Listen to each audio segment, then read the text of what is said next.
Hello, I'm Julie Swenson, Managing Director of Forward Theater Company in Madison, Wisconsin. And I'm Mike Fisher, Milwaukee-based theater writer and dramaturg. And I'm Jen Uphoff-Gray, founder and artistic director of Forward Theater Company. And this is Theater Forward, a monthly conversation about theater from a local, regional, and national perspective. From Madison to Manhattan, we're excited to share insights into our own company while exploring issues surrounding theater in the Midwest and around the country. Welcome to episode 128 of Theater Forward. Right. Good to be here. In this episode, we're going to close out 2025 by talking about our theater-related resolutions for the new year and how we each interpret that challenge, that prompt. Mike, I am going to hand to you to get us kicked off here. Well, you know, I've made no secret on this podcast of how in love I am with black box theater in general. I think it pushes the industry in ways that are interesting. It allows chances to get taken that wouldn't otherwise get taken. But because of my fairly significant theater-related responsibilities in Chicago, where I'm seeing a couple hundred plays a year, I have fallen off in the last few years, seeing as many black box shows as I would like to in Milwaukee and Madison. So one of my New Year's resolutions will be to be sure I reconnect with that scene, to see the Constructivists and to see Milwaukee Opera Theater and Pink Umbrella here in Milwaukee, and then the things that are going on at Bartell.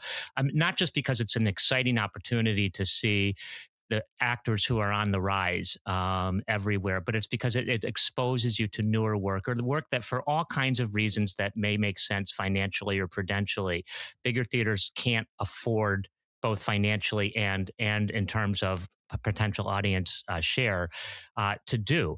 And I'm thinking that this is a perfect year for this resolution because of World Premiere Wisconsin 2.0. And so in conjunction with that, and I'm saying it here now, I am making a resolution to try. I can only say to try to see every World Premiere Wisconsin event in 2026.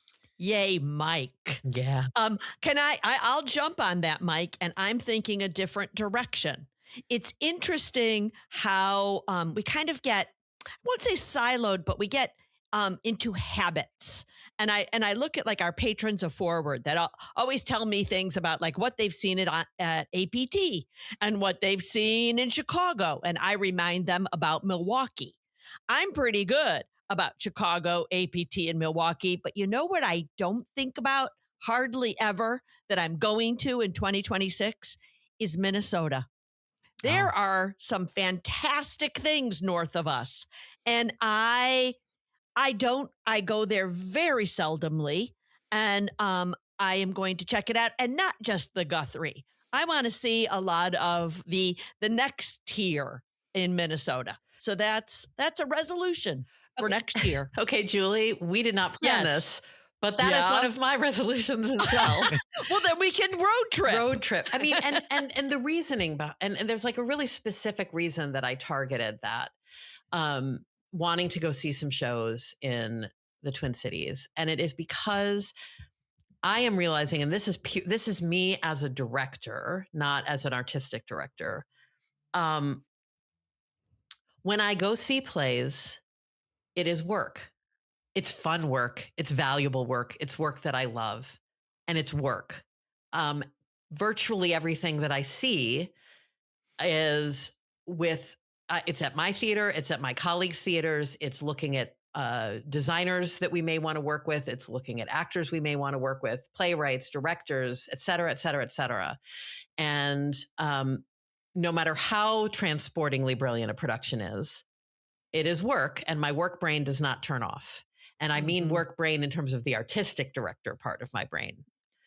And I am realizing how much I'm craving inspiration for the director part of my brain from seeing shows that are not work and are maybe not with artists that we are likely to be scouting to work with here at Forward. And I want to make sure I'm giving myself opportunities to become just a theater patron and just go see a show to see if it sparks joy in my heart as a patron and not as someone who's looking for, am I seeing that colleague's work who wants to be seen? Am I seeing that up and coming artist's work that wants to be seen? I just want to see some theater as a patron. And so I think the Twin Cities I had written down because it felt like a good opportunity. That's such a great theater scene there. Um, but it's removed from the pool of artists that we are working with here at Forward because of our mission statement of hiring Wisconsin-based artists. So, yeah, road trip partner. All right. Yeah. We'll look and see what they've got and get on up there. Yeah. Great. Hey, I want dibs on that too. Okay. If we can find a world premiere Wisconsin production in Eau Claire, for example. Maybe we can sort of do those two Absolutely. things together.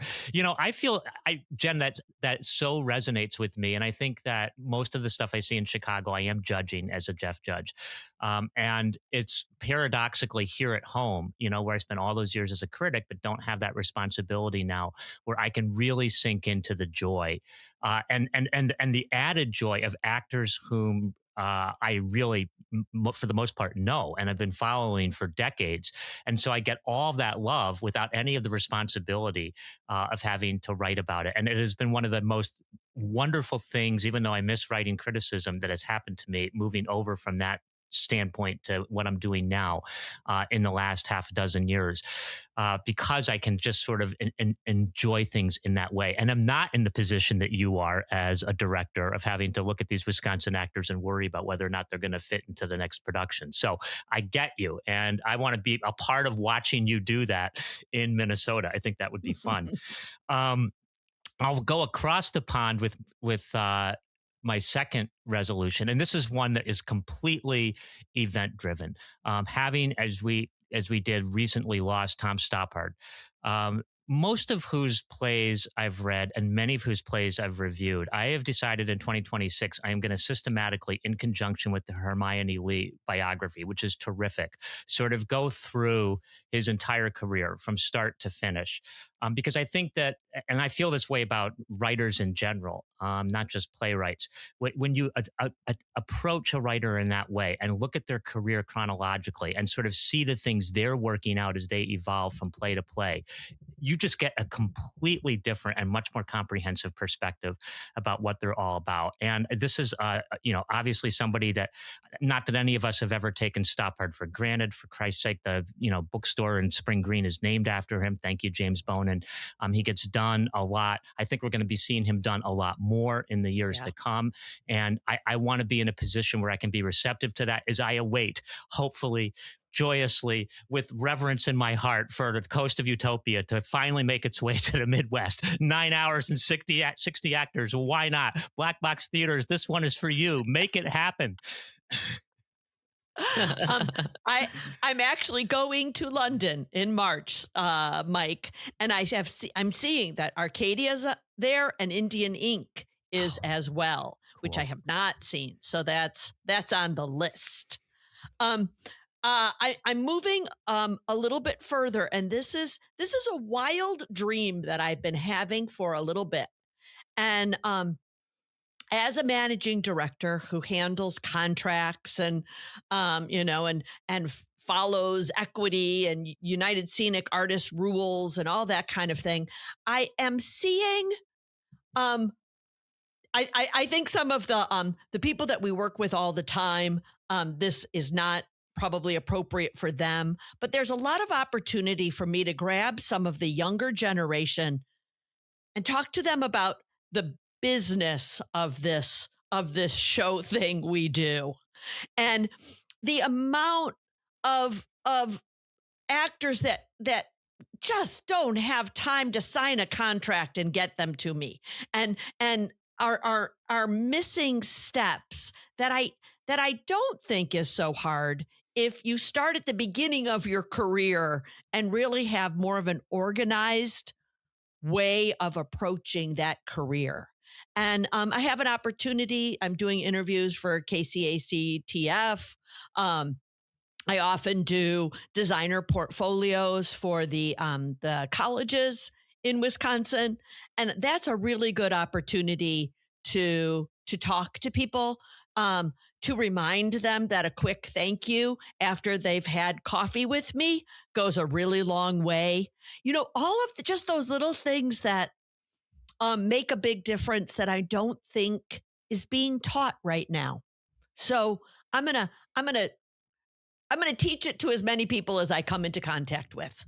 That's it. I love that, Julie. I mean, the reminder for the folks who want this to be their job, who want working in the theater to be their job.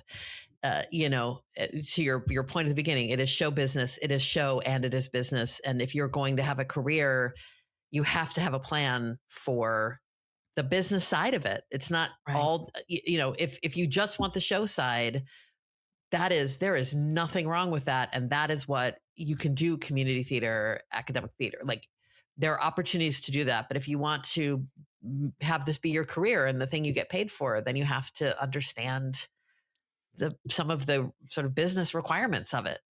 Right. If you're going to make it long term and not burn out. We don't want people burning out. And have a strategic way of getting jobs. Yeah. I think. Yeah. And keeping them. Yeah. Yeah. I love that. So my next resolution, it's a little bit tied to what you were saying, Mike, about wanting to see a lot of world premiere Wisconsin shows during 2026. Of course, that is a major goal for me. But related to that, I really want to make sure I am setting up as many opportunities as possible to talk with the theater makers, the theater staff members around the state. World Premiere Wisconsin provides such a great opportunity to do that because there are going to be a bunch of gatherings there, as I travel around the state to see WPW shows, to reach out and say, can we grab coffee beforehand? One of the goals when I sort of created World Premiere Wisconsin was to get the people who are producing theater in the state talking to each other and building relationships. I think that really succeeded in that first year. And it's 3 years later. So there are some new folks that are involved. There's some new companies that are getting involved. And so I just don't want to let this opportunity pass me by. I want to get to know and work with as many folks as I can, just to talk with them and to sort of see my place in the ecosystem. I'm going to be getting to talk with folks who have been around doing this longer than I have, who I'm really hoping I can get some advice and mentorship from. And I'm really hoping I can pass some of that on to folks who are newer to the ecosystem, where I maybe have something to offer in support. And so, yeah, I want to be really mindful about that. I want to make sure I get a good long weekend in Door County, just seeing shows this summer and talking to the folks who are working up there, and carrying that around the state. Great. Oh, that's great. I have a resolution which will again take me a little bit outside of Wisconsin. I really tried to cover Wisconsin in my first one. My commitment is clear, Wisconsin.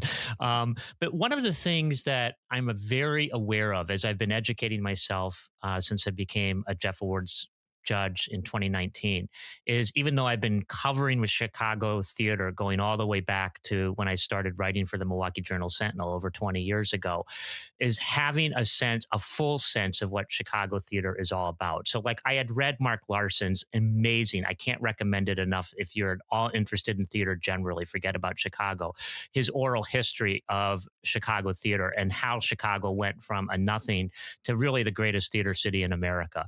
But he had recommended in a talk he gave while he was promoting that book, a book called Black Theater is Black Life, an oral history of Chicago theater and dance, 1970 to 2010. I immediately bought it at the time, and it's been sitting on my shelf.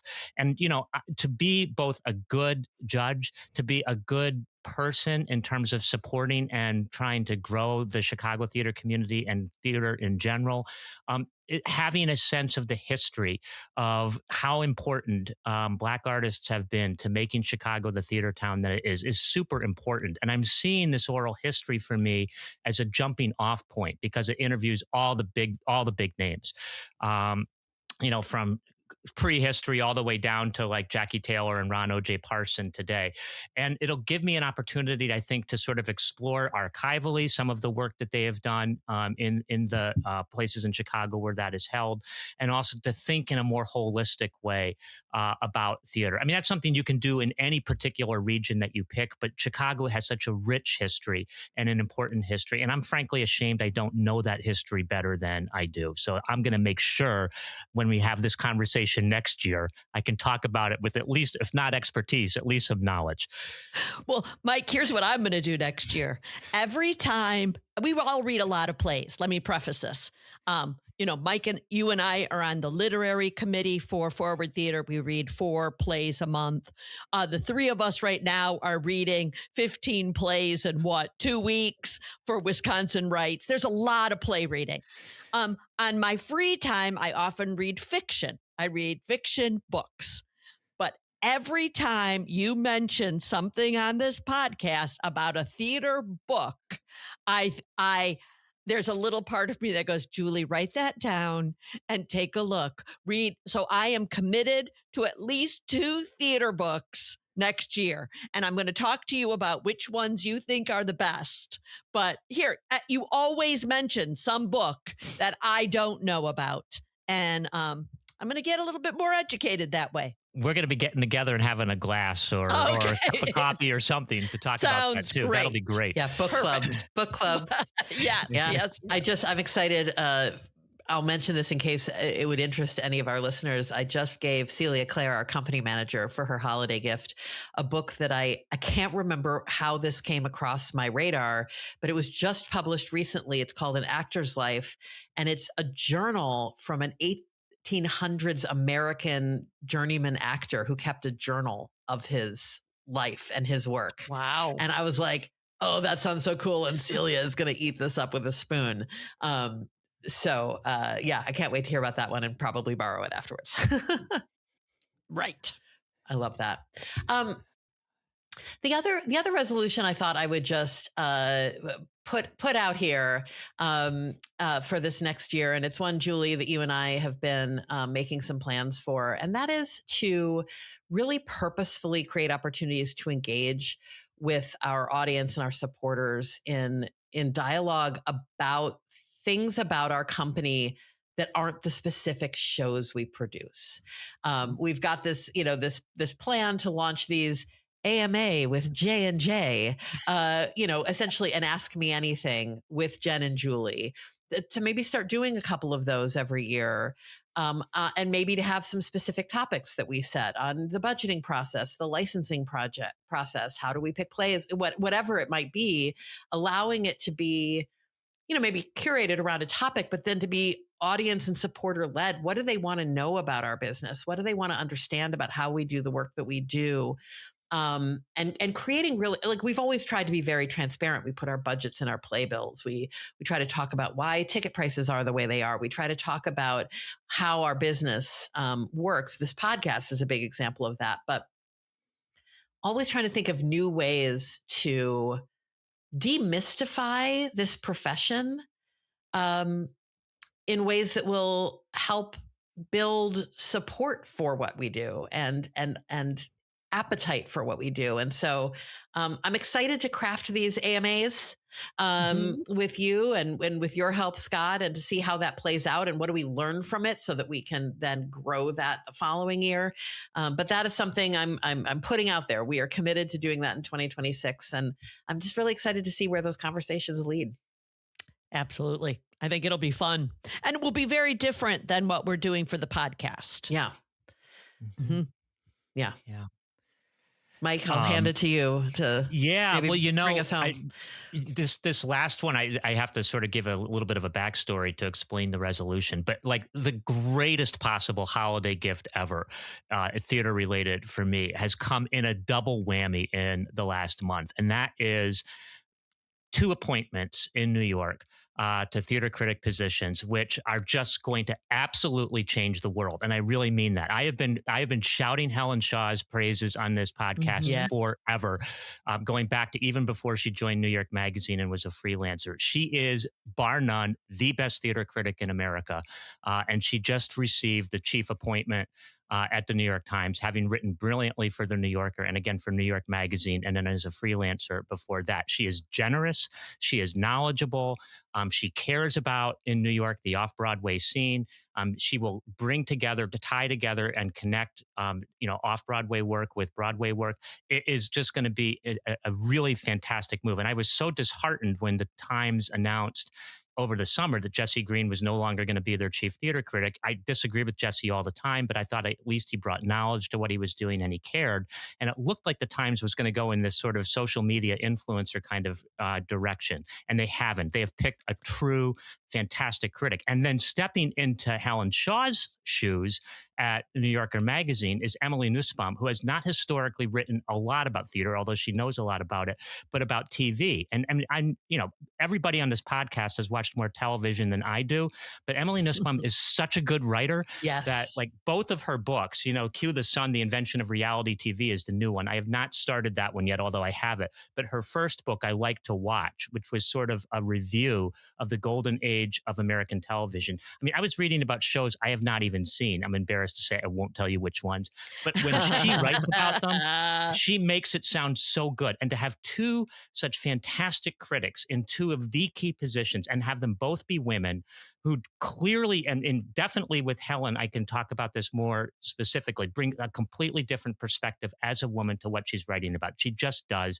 We've talked on this podcast ad nauseum over the years about needing different kinds of voices involved in theater criticism, and it is happening, folks. So the resolution, finally, I get to the resolution. No way, I'm not going to go back and dig through the archives and read everything Helen Shaw's ever written, although it would be a useful exercise. But I am going to dig into the archives and celebrate these two appointments by reading everything Claudia Cassidy wrote in Chicago as one of the first and most important female theater critics in the United States. Without Claudia Cassidy, we may not know who Tennessee Williams is. It was she who repeatedly, when the Glass Menagerie opened out of town in Chicago in 1944, went to bat for then a relatively unknown / failed playwright named Tennessee Williams and championed this play. It's one of, for any of us who are critics, it is one of the great success stories, one of the great reasons to be a critic, one of the things we always push back on when we're told that we are useless. Claudia Cassidy is an amazing person, and I really do think that critical voices of the past, particularly as we move into an age where fewer and fewer people are writing decent criticism anywhere, it's important to preserve that legacy. She has a couple of books, but I want to actually, again, as I'm going to do with Stoppard, I want to go through the chronology from the beginning, even before she joined the Chicago Tribune as an arts critic. And then finally, as a shout out in relation to that, I really do want to sort of always honor the amazing work for over 30 years that Hetty Weiss did, mostly at Chicago Sun-Times, as an all-around culture critic. She continues to work for television and then some writing in Chicago. But again, a different voice, a different perspective, one that is so invaluable in us making a more holistic look at what we're doing. And being more holistic about things should be part of everybody's resolution moving into 2026 with theater and with life. Sorry, that went on longer than a minute. Oh, that was fantastic. Yeah. Amen. Yeah. And inspiring. Yeah. And so much better than a resolution of, patience and I'm going to work out more. Well, that too. Yeah. Much better. Much better. Yeah. I share in your delight and enthusiasm at those announcements, Mike. That was so fortifying in a year where there's been so much bad news on the critical front and the theater front. Well, with hope and optimism, as we close out 2025, that's battling the odds. I think that's probably where we want to stop sharing our resolutions. But gosh, I hope that we'll hear from those of you listening to hear what your resolutions for 2026 are. But we will say that is all for this episode of Theater Forward, a conversation about theater in Wisconsin, the Midwest, and America. Thank you so much for joining us. I'm Jen Uphoff-Gray. I'm Julie Swenson. And I'm Mike Fisher. A thank you to all of our listeners and all of the Forward Theater family critics. I mean, that means every single person in our audience who helps make us better by appreciating and loving and supporting and challenging us to do our best work. Our podcast is produced by a person whom I'm always thankful for. I know I say it so often, but it can't be said enough. The amazing Scott Hayden. He makes this possible. Without it, we wouldn't sound as good. We wouldn't be as good. We wouldn't have Theater Forward. Full stop right there. And as Scott always tells me, he says, all right, Mike, move on. You can share your thoughts on Facebook. And when you do so, it's at Theater Forward. Theater, as always, this year, every year, 2025, 2026, till the end of time, spelled with an ER. And if you enjoy this podcast, don't forget to subscribe to us. And be sure to leave a comment. We'd love to hear your resolution. We'd just love to hear from you. We're so grateful to have you listening. And we will be back soon at the beginning of 2026 with another Theater Forward conversation.